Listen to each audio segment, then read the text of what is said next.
Alright, today we are going to talk about this Palmetto State Armory 10.5-inch AR pistol, and it kind of became my trunk gun, as you will. I had a Daniel Defense gun on loan from Daniel Defense, but when I actually had to send it back and purchase a rifle, it kind of came to the point where did I really want to have a few $1,000s riding around in my trunk all day, every day? So I came across this Palmetto State Armory pistol. I believe this whole gun is $550, something like that. Palmetto State's Armory's prices are always great, so you can buy in a bunch of different configurations or as kits or whatnot. So prices are kind of all over the board, but they're pretty much going to be the value leader no matter how you slice it. So let's just kind of start from the back here. It's shipped with a SB Tactical SBA 3 adjustable pistol brace. This is a fantastic brace. I mean, it moves back and forth with the adjustment lever there, so it's fantastic. Has QD mounts on both sides for a stock. That came with the pistol. I got this pistol in a full configuration. It wasn't a kit or anything. It shipped as is, but I did make quite a few changes. So the trigger that came with it was fine. I just already had this trigger, which is an ALG trigger that was out of a different pistol that I had, so I just swapped it in since I had it. It came with a mag pull grip on it, but I run these BCM grips on every single carbine I have, so I just swapped it a BCM grip over on it, and it's been just fine. You see there's no forward assist here. This upper almost feels like a billet upper. If you look at the machine work on it, it kind of flows into the rail here and everything. So it's kind of I don't know, I wouldn't call it an upgrade, but it's an interesting upper. No forward assist, which doesn't bother me one bit. No dust cover door, which also doesn't really bother me. I don't usually keep it closed, so just kind of, people have different thoughts on that. Then you move up here. It came with I believe this is a 9-inch M-lock rail. Got QD mounts here for slings.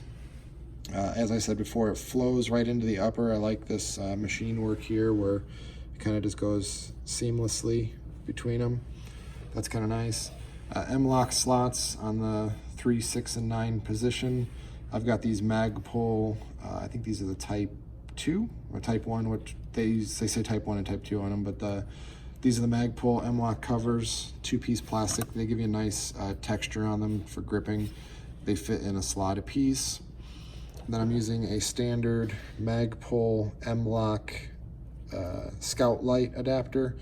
So it just mounts into the M-lock slot, gives you a 45-degree.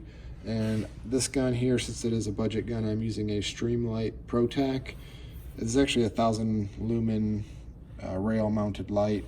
So far, so good. I haven't really done too much with it, but the only thing I don't care for is this little tail cap here. It seems like if you turn it certain times, the switch no longer works. So that's slightly disconcerting to me, but it seems to work once you leave it alone, but I don't know if that's gonna be an issue in the future or not. I did add the mag pull angled angled grip here that goes in the M-lock slots directly.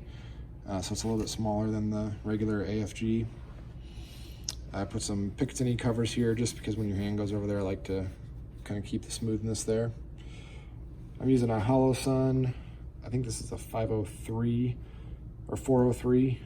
This is basically their Aimpoint T1 clone on a LaRue mount. This LaRue mount I didn't purchase just for this. I had this LaRue mount from a deal I got, and I just never had an Aimpoint for it, so I bought a Holosun that would fit it.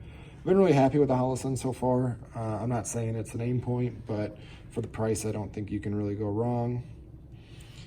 These flip-up sights, the Magpul Mbus Gen 2s, I got at Palmetto State Armory when they were on sale for $50 shipped for the set. Can't beat it. I figured if this is a trunk gun, you might as well have a set of iron sights on it as well. So that's basically this side. Let me flip it around and show you the other side. I've got it on this MTM shooting rest just to kind of show you.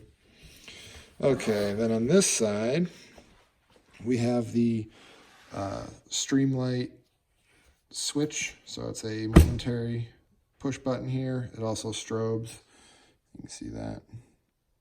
And then the constant on or off switch.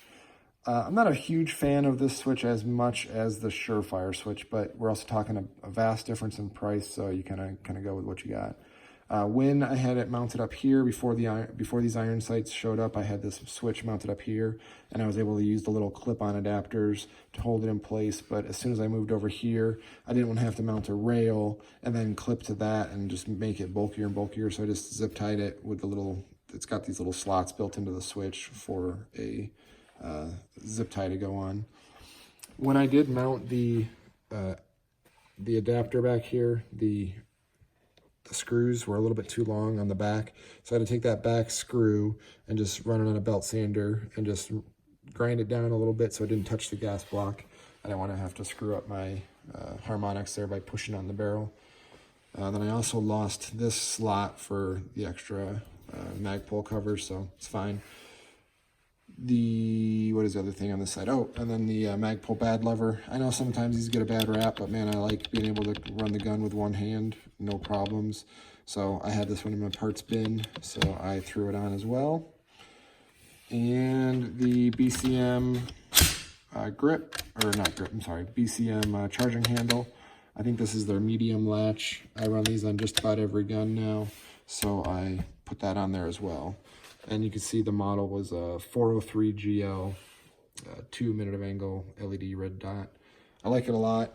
This gun, for the money, you know, you got 500 in the base gun. I think this was 100 and something. The mount I already had. Put $50 into sights, and I think the sight or the flashlight was 100 and something. I got barely no money into this, and so I don't feel bad about leaving it in the trunk, not getting used very much. It's perfectly serviceable. It's gone bang every time I needed it to. Haven't had any issues. It's accurate enough. I'm just keeping it loaded with some 62 grain green tips and a couple PMags that I have a PMag coupler on, so I have 60 rounds in the guitar case with it. I keep this in a little small guitar case, and let me bring that here. So the small guitar case looks like this.